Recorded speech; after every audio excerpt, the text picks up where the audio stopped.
Bismillahirrahmanirrahim.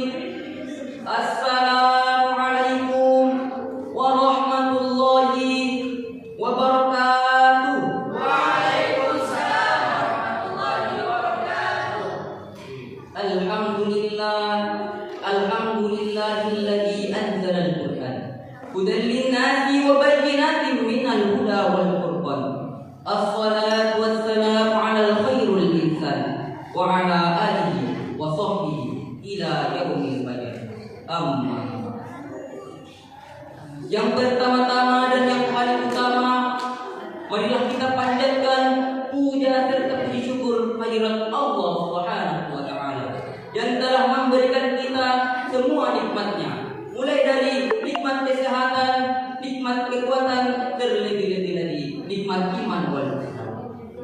Yang kedua dan tak kalah utama, marilah kita kirimkan SMS salawat menyertai salam kepada pucuk junjungan umat Nabiullah Muhammad sallallahu alaihi wasallam. Ialah Nabi yang membawa kita dari gelapnya zaman jahiliyah menuju terangnya zaman Islamiyah seperti sekarang ini. Dengan kata lain, yukhrijun nas minadh dhulumati ilan nur aw ila siratin mustaqim. Indonesia adalah negara yang tumbuh subur di dataran khatulistiwa. Negara kita ini memiliki sumber daya geologi dan mineral yang melimpah ruah untuk membangun bangsa. Sehingga Profesor Dr. Andre Gurutta, Kiai Haji Muhammad Quraisyah SDMA mengibaratkan bahwa tanah Indonesia laksana seperti tanah surga yang dihamparkan dan dibersadan tentara. Penduduk Indonesia yang sudah melebihi 275 juta jiwa merupakan hal yang sangat strategis bagi kita untuk membangun bangsa menuju masyarakat yang adil, makmur dan sejahtera. Namun sayangnya para hadirin, secara kasat mata kita melihat Indonesia masih mundur. Kehidupan rakyat belum makmur, bahkan pembangunan Indonesia masih tersungkur.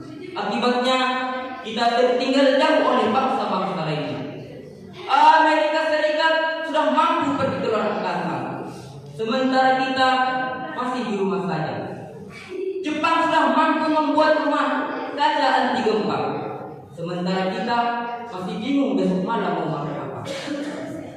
Teknologi kita dikuasai oleh bangsa Jerman, ekonomi kita dikuasai oleh bangsa Cina, dan informasi kita para hadirin dikuasai oleh bangsa Barat. Pada eksisnya bangsa kita hanyalah bangsa yang lemah.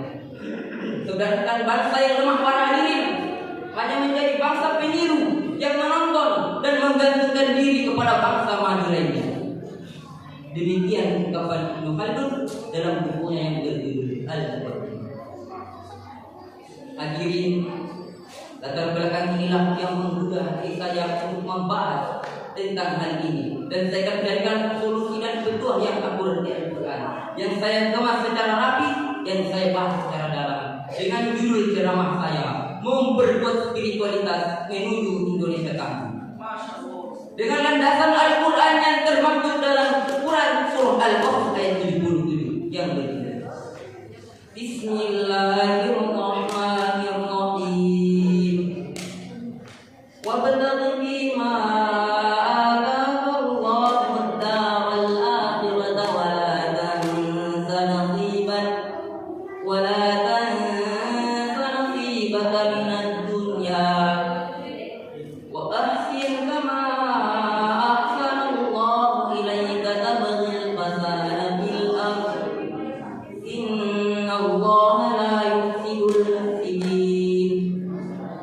yang artinya, dan bekerjalah dan carilah pahala di negeri akhirat dengan apa yang Allah anugerahkan kepadamu.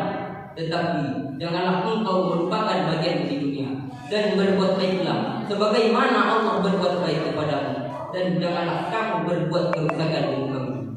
Quran surah Al-Qasas ayat 77. Hadirin wal hadirat yang dirahmati Allah Subhanahu wa taala.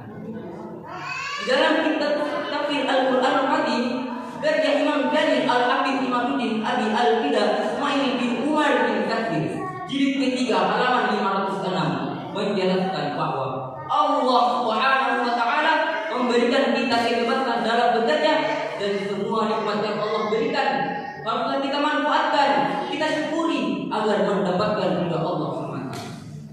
Ayat ini menjelaskan kepada kita semua agar dapat bersaing dengan sumber daya manusia yang handal. Karena dengan sumber daya manusia yang berkualitas tinggilah kita dapat mempercepat pembangunan bangsa menuju masyarakat yang adil, makmur dan sejahtera. Jumlah penduduk yang besar tetapi tidak diikuti oleh kualitas yang memadai hanya akan menjadi beban pembangunan. Untuk itu, memperkuat spiritualitas dan skill pada masyarakat adalah hal yang mutlak bagi kita agar kehidupan di dunia wal akhirah dapat kita raih sekaligus. Sayyidina Ali karramallahu wajhah dalam memberikan motivasi kepada kita untuk memperkuat spiritualitas. Beliau berkata, "I'mal li dunyaka ka'annaka ta'ishu 'abada, wa 'amal li akhiratika ka'annaka tamutu." Bekerjalah kamu untuk duniamu seakan engkau hidup selamanya, dan beramal kamu untuk akhiratmu seakan engkau meninggal di esok hari. Oleh karena itu, be the best and do the best. Jadilah yang terbaik dan lakukanlah yang terbaik. Allahu Akbar. Karena hal-hal yang kita lakukan itu tidak terlepas dari pengamatan Allah dan Rasulnya beserta orang-orang mukmin. Sebagaimana firman Allah dalam Quran surah At-Taubah ayat 105. Wa qul i'malu fasayarallahu 'amalukum wa rasuluhu wal mu'minun wa satarudduna ila 'alimil ghaibi wasyahadati wa yunabbi'ukum bima kuntum ta'malun. Yang artinya, dan katakanlah Muhammad, bekerjalah, maka Allah, Rasulnya beserta orang-orang mukmin akan melihat pekerjaan itu, dan kamu akan dikembalikan kepada Zat yang mengetahui mana yang nyata, mana yang ghaib, dan Dia akan memberitakan kepadamu apa yang kamu lakukan dalam itu. Quran surah At-Taubah ayat 105. Bila kita amati ayat tersebut, terdapat 3 amar terangkai dalam kalimat i'malu, bekerjalah. Kaidah usul fikih menjelaskan al-aslu fil amri al-wujud. Pada dasarnya setiap perintah yang kita lakukan menunjukkan kepada kewajiban. Imam Ali As-Suburi dalam kitab Sofwatul Tafsirnya menjelaskan, "Qulil malu ay i'malu ma syi'tum." Bekerjalah kalian sesuai dengan profesi dan keahlian masing-masing.